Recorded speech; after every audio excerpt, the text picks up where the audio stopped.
Good morning students.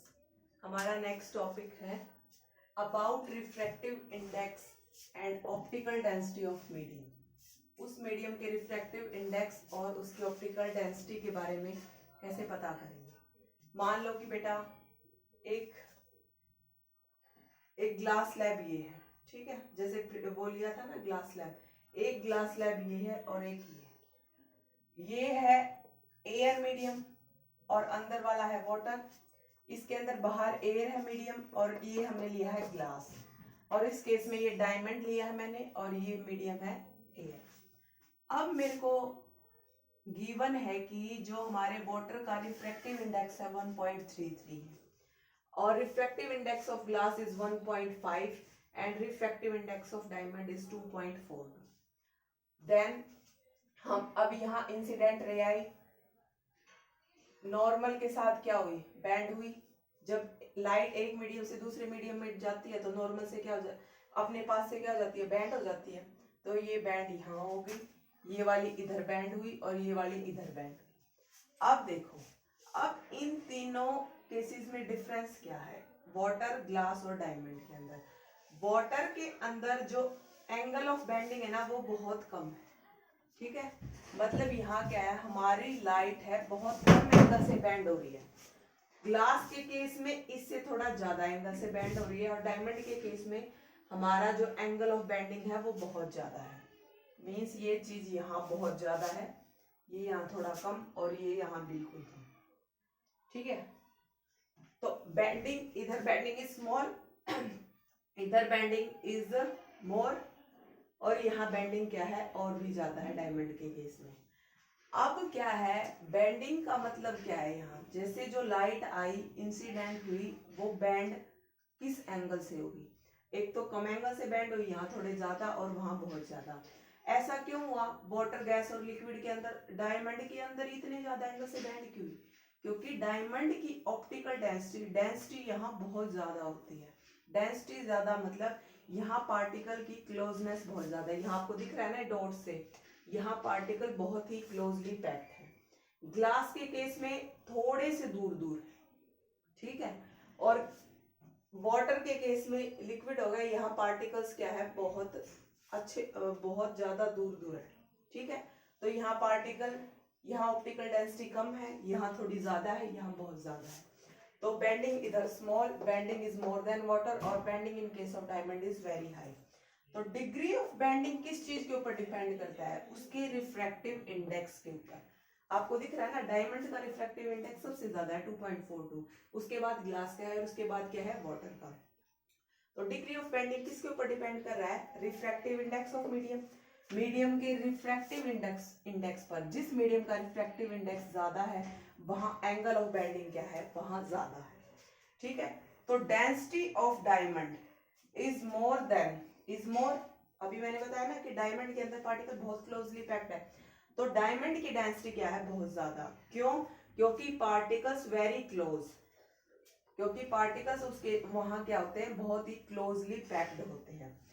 इसका मतलब क्या है, so if medium is having more refractive index, अगर हमारे मीडियम का रिफ्रैक्टिव इंडेक्स ज्यादा है तो इससे हमें क्या है, उस मीडियम की ऑप्टिकल डेंसिटी के बारे में पता चल जाता है। मतलब जब मीडियम की ऑप्टिकल डेंसिटी ज्यादा होगी तो पार्टिकल क्या होंगे, वेरी क्लोजली पैक्ड होंगे। इसका मतलब क्या हुआ, हाँ, उस मीडियम की ऑप्टिकल डेंसिटी क्या होगी, ज्यादा। तो इस केस में, डायमंड के केस में ऑप्टिकल डेंसिटी सबसे ज्यादा, इसमें थोड़ी सी कम और इसमें बिल्कुल कम, ठीक है। समझ में आया, मैंने बताया है कि वाटर, ग्लास और डायमंड का रिफ्रैक्टिव इंडेक्स सबसे ज्यादा है, क्योंकि डायमंड का रिफ्रैक्टिव इंडेक्स सबसे ज्यादा है। तो इसके अंदर क्यों, क्योंकि पार्टिकल इसमें बहुत ही क्लोजली पैक्ड हैं। क्लोजली पैक्ड है तो हमें इस मीडियम की ऑप्टिकल डेंसिटी के बारे में पता चल गया। ऑप्टिकल डेंसिटी के बारे में क्या पता चल गया, रिफ्रैक्टिव इंडेक्स ज्यादा, पार्टिकल बहुत ज्यादा क्लोज है, तो इस मीडियम की ऑप्टिकल डेंसिटी क्या होगी, बहुत ही ज्यादा होगी। उसके बाद देखिए आप,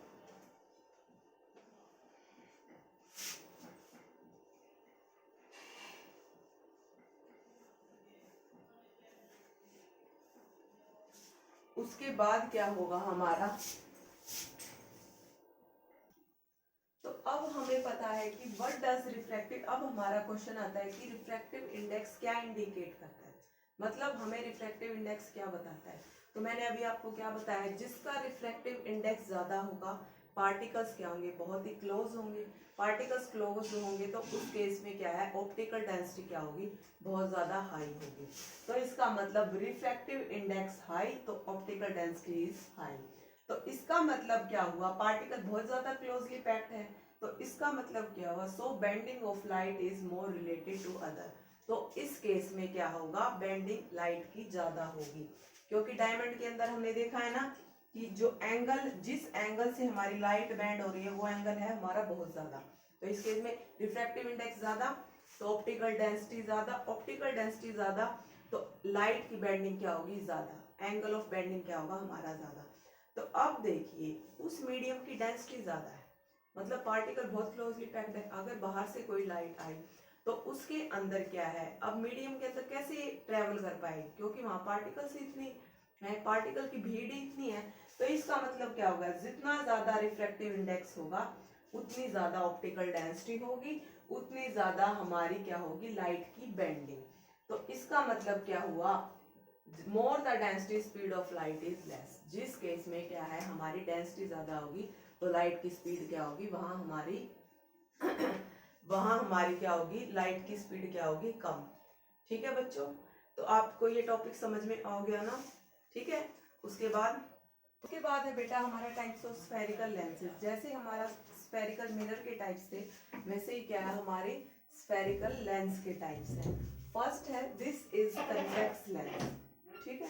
कन्वेक्स लेंस का आप डायग्राम देख सकते हो, जो हमारी मिडल से तो क्या है, सेंटर से क्या है थिक यानी मोटी, और साइड से क्या है नैरो, ठीक है। तो ये है हमारा convex lens. And this is concave lens which is broad at the sides, side से क्या है ब्रॉड है और narrow at the middle, this is क्या है कनकेव लेंस, ठीक है। तो कनकेव और कन्वेक्स लेंस देख क्या। उसके बाद है हमारा डबल कनकेव लेंस और डबल कन्वेक्स लेंस और डबल कनकेव लेंस। उसके अंदर क्या होता है, इसके जो दोनों सरफेस है, ये देखो कन्वेक्स है ना, कन्वेक्स सरफेस है दोनों साइड, तो इसको बोलेंगे डबल कन्वेक्स। और इसके अंदर क्या है, दोनों सरफेस क्या है, कनकेव है, तो ये क्या होगा डबल कनकेव लेंस, ठीक है।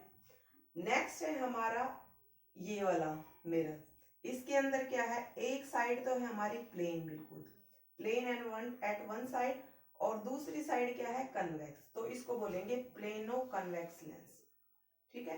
Plane at one side and क्या है कनकेव एट अदर साइड, तो प्लेनो कन्वेक्स लेंस। इसके अंदर plane at one side and concave at other, तो इसको बोलेंगे प्लेनो कनकेव लेंस, ठीक है। उसके बाद है हमारा ये, इसके अंदर एक साइड तो है हमारी कनकेव, दूसरी साइड है हमारी कन्वेक्स। मींस क्या है, ये साइड कनकेव है, ये कन्वेक्स है, और जो बीच से है वो है ब्रॉड। तो मिडल से जो ब्रॉड होता था वो था कन्वेक्स था ना, तो इसको बोलेंगे एक साइड से कनकेव दूसरी साइड से कन्वेक्स, कनकेवो कन्वेक्स लेंस, ठीक है। और एक साइड से कन्वेक्स और दूसरी साइड से कनकेव, ऊपर से क्या है ब्रॉड, तो वो कौन सी होती थी कनकेव, तो इसको बोलेंगे कन्वेक्सो कनकेव। मींस क्या है, जो मिडल वाली चीज आएगी ना, मतलब जो मिडल से ब्रॉड होगी वो चीज हम पीछे लिखेंगे, मिडल से ब्रॉड कन्वेक्स था ना, तो कन्वेक्स पीछे लिख दिया, और आगे क्या कनकेव, तो कनकेवो कन्वेक्स। और जो टॉप से क्या थी ब्रॉड, उसको लिखेंगे पीछे, वो क्या कौन सा लेंस था कनकेव, तो इसको लिखेंगे कन्वेक्सो कनकेव, ठीक है बेटा। आज के लिए सिर्फ आप इतना ही पढ़े, इन डायग्राम को अपनी नोटबुक में अच्छे से बना ले और इनके आगे उनका नाम लिखें।